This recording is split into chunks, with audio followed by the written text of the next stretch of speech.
Assalamualaikum warahmatullahi wabarakatuh. Halo, perkenalkan nama saya Nandika Maditama dari kelas L4601.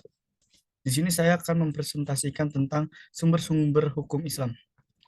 Yang pertama ada Al-Quran, yang kedua ada hadis, dan yang ketiga ada ijtihad.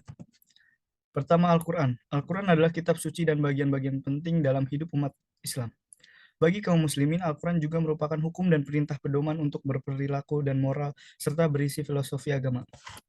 Sejarah pertama kali Al-Quran diturunkan yaitu sejarah nuzulul Quran, jatuh pada malam 17 Ramadan, di mana malaikat Jibril mengirimkan wahyu kitab suci Al-Quran kepada Nabi Muhammad di Gua Hira itu, sekitar 5 km dari kota Mekah.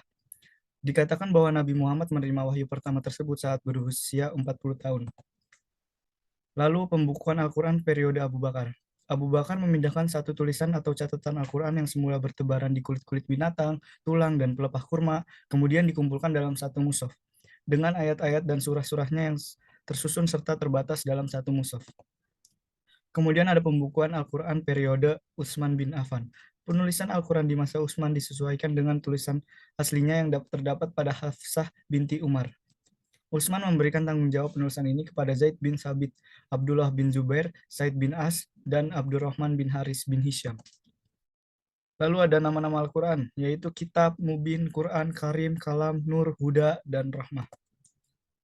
Isi kandungan Al-Quran ini terdiri dari akidah, ibadah, dan muamalah, hukum, sejarah, akhlak, dan ilmu pengetahuan. Manfaat dari Al-Quran sebagai penunjuk bagi umat manusia hingga akhir zaman, penyempurna kitab-kitab suci sebelumnya dan sumber pokok ajaran agama Islam yang dibawa oleh Nabi Muhammad SAW. Kemudian kedua ada hadis. Hadis menurut bahasa yaitu sesuatu yang baru, menunjukkan sesuatu yang dekat atau waktu yang singkat. Hadis juga berarti berita, yaitu sesuatu yang diberitakan, diperbincangkan, dan dipindahkan dari seseorang kepada orang lain. Hadis menurut istilah syara' ialah hal-hal yang datang dari Rasulullah SAW, baik itu ucapan, perbuatan, atau pengakuan. Berikut ini adalah penjelasan mengenai ucapan, perbuatan, dan perkataan. Hadis kauliyah, yaitu ucapan. Hadis-hadis Rasulullah SAW yang diucapkannya dalam berbagai tujuan dan persuaian. Kemudian ada hadis filyah, yaitu perbuatan-perbuatan Nabi Muhammad SAW, seperti pekerjaan melakukan sholat 5 waktu dengan tata caranya dan rukun-rukunnya, pekerjaan menunaikan ibadah haji, dan pekerjaan mengadili dengan satu saksi dan sumpah dari pihak penuduh.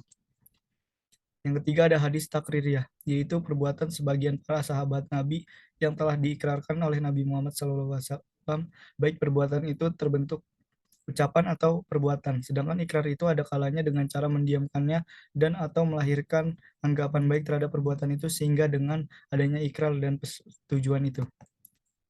Bagian-bagian dari hadis yaitu sanad.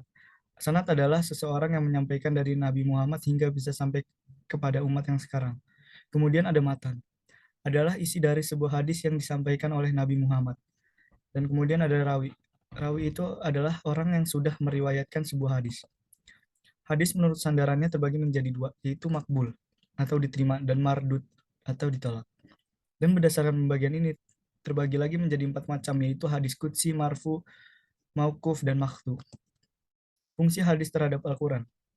Dalam uraian tentang Al-Quran telah dijelaskan bahwa sebagian besar ayat-ayat hukum dan dalam Al-Quran adalah dalam bentuk garis besar yang secara amaliyah belum dapat dilaksanakan tanpa penjelasan dari hadis. Dengan demikian fungsi hadis yang utama adalah untuk menjelaskan Al-Quran.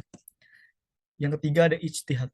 Ijtihad adalah sebuah usaha yang sungguh-sungguh yang sebenarnya bisa dilaksanakan oleh siapa saja yang sudah berusaha mencari ilmu untuk memutuskan suatu perkara yang tidak dibahas dalam Al-Quran maupun hadis dengan syarat menggunakan akal sehat dan pertimbangan matang. Dasar hukum ijtihad yaitu dari Al-Quran dan Sunnah.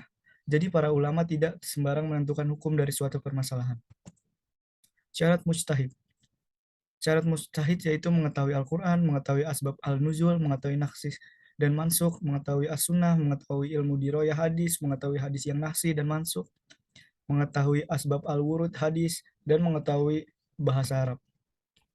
Wilayah ijtihad meliputi dua hal, yaitu persoalan-persoalan yang tidak ditunjuki oleh nas sama sekali dan persoalan-persoalan yang ditunjuki oleh nas yang nazmi. Sedangkan persoalan yang ditunjuki oleh nas yang qat'i, maka tidak ada ruang sedikit pun bagi ijtihad.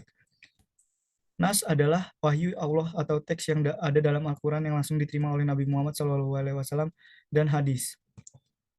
Fungsi ijtihad terdapat pada Quran Surat An-Nisa ayat 105, yang artinya fungsi ijtihad sendiri diantaranya adalah fungsi ijtihad al-ruju atau kembali, yaitu mengembalikan ajaran-ajaran Islam kepada Al-Quran dan As-Sunnah dari segala interpretasi yang kurang relevan.